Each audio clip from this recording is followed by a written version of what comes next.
सह जाना, बोलना नहीं।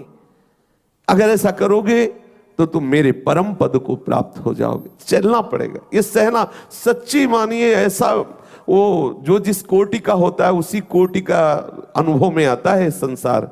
विषय को विषय ही दिखाई देता है, भगवदाकार को भगवदाकार दिखाई देता है, साधक को कहीं थोड़ा भगवदानंद, कहीं विषय आनंद, ऐसे चलता। जो जिस कोटि का है उसको वैसा ही दिखाई देता है। ये आपके समझाने के लिए आचार्य महापुरुष जन कह रहे हैं, उठो। अगर तुम सोचते हो कि देखो मैं भगवत मार्ग में चलता हूं, शांति से चलता हूं, किसी से बोलता नहीं, फिर ये निंदा क्यों कर रहा है, इसको क्या लेना है? उसको भेजा गया है आपको परेशान करने के लिए भेजा गया है। बिल्कुल ये बहुत गंभीर विषय है, इससे निपटना होगा। यदि आपके जीवन में अभी नहीं है तो अभी भक्ति चढ़ाई पे नहीं है। अगर आपको लग रहा है बड़ा चैन से नाश्ता भोजन सब हो रहा है, क्या परेशानी है? हाँ, थोड़ा माला जप रहा हूं, पाठ, अभी रंग नहीं आया। जिस दिन रंग आएगा उस दिन तुम्हें पता चलेगा कि क्या स्वरूप आता है। छेड़ छेड़ के आपको जलाया जाएगा।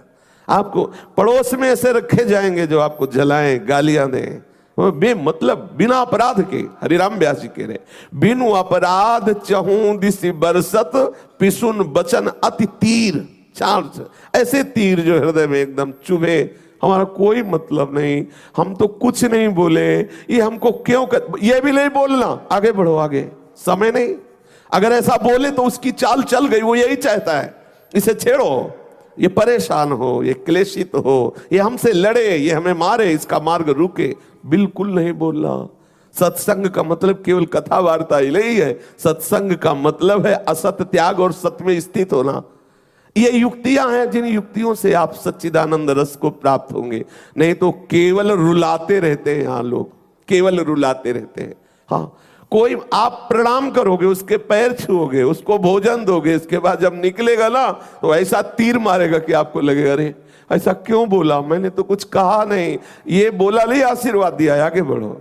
वो आशीर्वाद दे रहा है कि लौट के हमारी तरफ देखना नहीं कभी, आगे बढ़ो। ये भक्त के जो उत्तम भक्त हो, आप सोचो क्या दोष है मीरा जी का। ओहो, अनुराग में डूबी हुई हो, क्या कसर रखी इस गोविंद ने उनके साथ। देख लो क्या कसर रखी, क्या दोष किया रत्नावती जी ने, क्या दोष किया इन महाभागवतों ने। केवल प्रभु से प्यार करना चाहते हैं तो आप सच्ची माने ये कसौटी इसमें देनी ही होगी। और आपके जीवन में जब ये तीर चलने लगे तो समझना बलवीर सामने खड़ा है मिलने के लिए। आगे बढ़ो, आगे बढ़ो, पीछे मत दे।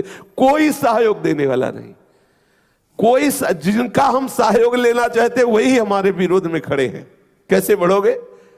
क्या आप सोचोगे कि वो विरोध में, अरे उनकी इच्छा ना हो तो किसी की सामर्थ्य कोई बोल सके। कौन है ऐसा जो हरिदास के सामने खड़ा हो सके? लेकिन वही उसे पावर देते, जाओ बेटा कोई वैष्णव अपराध ले, मार इसके, मार इसको। अब वो जाके छेड़ता है, वो सोचता है देखो प्रभु ऐसा। ये भी नहीं कहना, प्रभु से भी नहीं कहना, चुपचाप आगे बढ़। ये मार्ग है पक्का, इस बात को पकड़ लेना। अगर लौट के किसी से सहयोग लेने की प्रार्थना की तो मार्ग बाधित हो जाएगा। चुपचाप आगे बढ़ो। आपको इतना वो बलवान बनाना चाहता है कि माया का हर प्रहार निष्फल हो जाए। श्री हरिराम व्यास जी कह रहे हैं, इस दुख से तभी निवृत्त होगे जब शरीर संसार का पूर्ण विस्मरण हो जाए, एकमात्र प्रभु के स्मरण में हम डूब जाएं, शरीर की शुद्ध ही न रहे।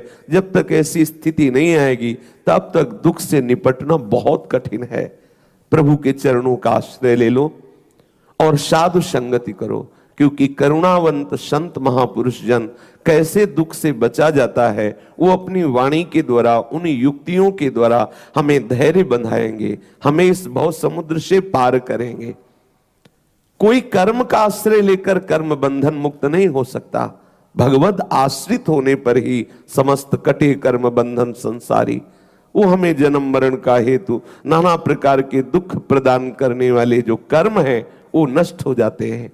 सन्मुख हो जीव मोय जबहि, जन्म कोटि अघनाशों तबहि। करोड़ों जन्मों के कर्म बंधन प्रभु नष्ट कर देते, फिर और भी आगे हैं करोड़ों के। इसीलिए कुछ न कुछ थोड़ा भोगवा कर प्रभु पवित्र करते। पर तुम धैर्यवान बनो। हरिराम व्यास जी कह रहे हैं, संतों का संग करो, प्रभु के चरणों की भक्ति करो और भागवत, श्रीमद् भागवत के सिद्धांत को हृदय में धारण करो तो तुम्हारे अंदर शुद्ध बुद्धि हो जाएगी। तुम सहने योग्य बन जाओगे, सहना पड़ेगा।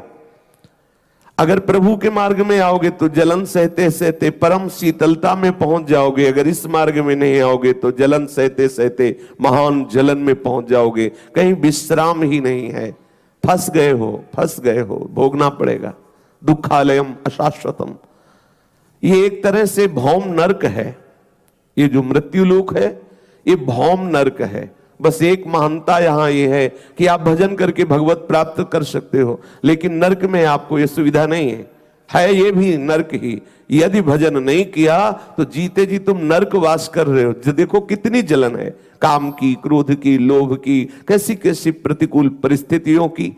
यदि हरि शरण हो तो बस एक महानता इस लोक की यही है कि तुम हरि नाम जप करके हरि आश्रित होकर मुक्त हो सकते हो। बस अगर इससे आप रहित हो तो ये भौम नरक केवल तुम्हें भ्रम से लग रहा है कि हम सुख भोग रहे हैं, जब स्वयं भगवान इसे घोषित किए हैं मृत्यु लोक तो मरोगे, दुखालयम तो दुख भोगोगे, क्योंकि है ही। पर ऐसा माया का भ्रम है कि वो दुख को ही सुख रूप में ऐसी भेजती रहती कि मुझे लगता है ये सुख है, और हम सदैव दुखी बने रहते हैं।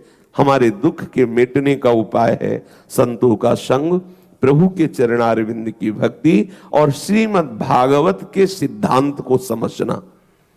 जब तक हमारे हृदय में श्रीमद् भगवत गीता, श्रीमद् भागवत के सिद्धांत नहीं तो हमें धैर्य कौन बंधाएगा? हम किन सिद्धांतों से चल पाएंगे? हम श्रीमद् भागवत, ये समस्त शास्त्रों के रचयिता भगवान व्यास देव जी की अंतिम रचना श्रीमद् भागवत है, पूर्णता है। इसी से उनको विश्राम मिला, हृदय शीतल हुआ कि